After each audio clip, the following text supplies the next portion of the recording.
Комитет дорожного хозяйства республики обратил внимание на плохие дороги Иравского района.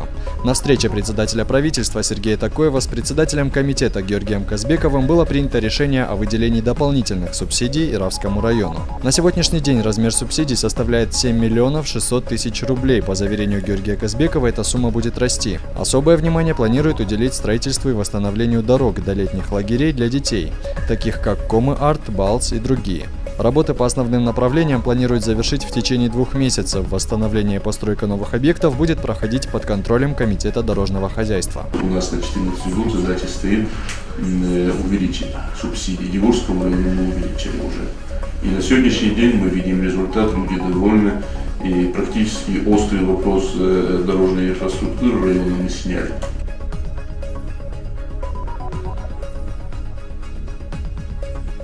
Участники семинара по семенному картофелю посетили лабораторный комплекс предприятия «Фатагро». Он оснащен новейшим оборудованием, которое позволяет круглогодично выращивать исходный материал для клубней. Специалисты применяют 2 метода получения микроклубней – европейский с применением контейнеров и отечественный из пробирочной культуры. Последний метод минимизирует рабочую силу. Выращивание в горшках позволяет применять индивидуальный подход.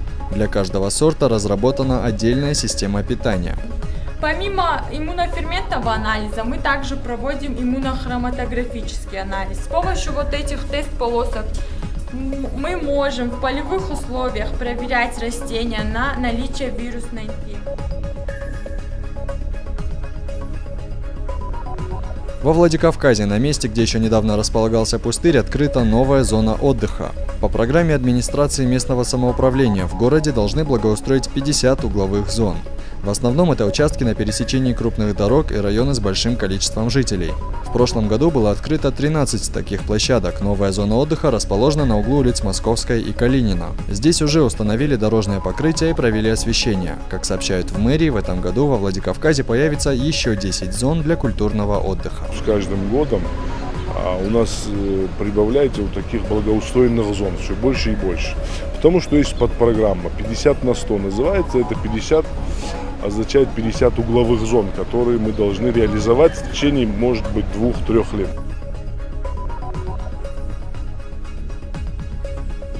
Танцевальный ансамбль «Алам» принял участие в международном фестивале «Славянский базар» и стал единственным танцевальным коллективом на фестивале. По просьбе организаторов танцоры выступили с сольным концертом. Фестиваль «Славянский базар» проводится с 1992 года. Он является межгосударственной культурной площадкой, которая объединяет творческие силы близких по культуре стран. Участие ансамбля «Алам» в таком престижном международном форуме можно расценивать как признание высокого уровня коллектива. Ансамбль уже приглашен для участия в фестивале в следующем году. Ко мне пришел директор концертного зала.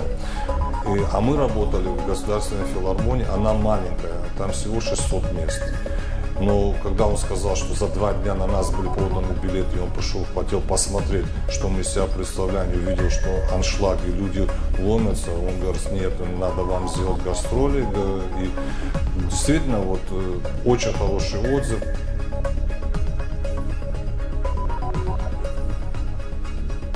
В литературной гостиной состоялся премьерный показ фильма режиссера Алины Туаевой «Торшегом. Священная родина осетин».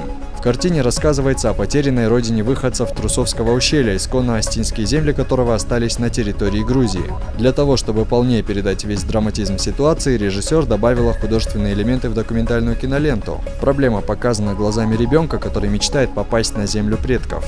В фильме задействованы эксклюзивные кадры ущелья, снятые до закрытия военно-грузинской дороги в 2006 году. В данном фильме мне хотелось показать именно то, что это не просто оторванная от единого организма Осетии территория, а это часть сакральной территории, то есть горной территории. Это не какой-то кусок равнинной земли, который, возможно, не так был бы для нас важен, а это святыня. Одна из главных святынь находится на этой земле. 3 слезы Бога, все об этом знают, реком Таранджелос и Калгабрта. И именно в Трусовском ущелье Торшегоме находится Таранджелос. И помимо него еще 64 святых места.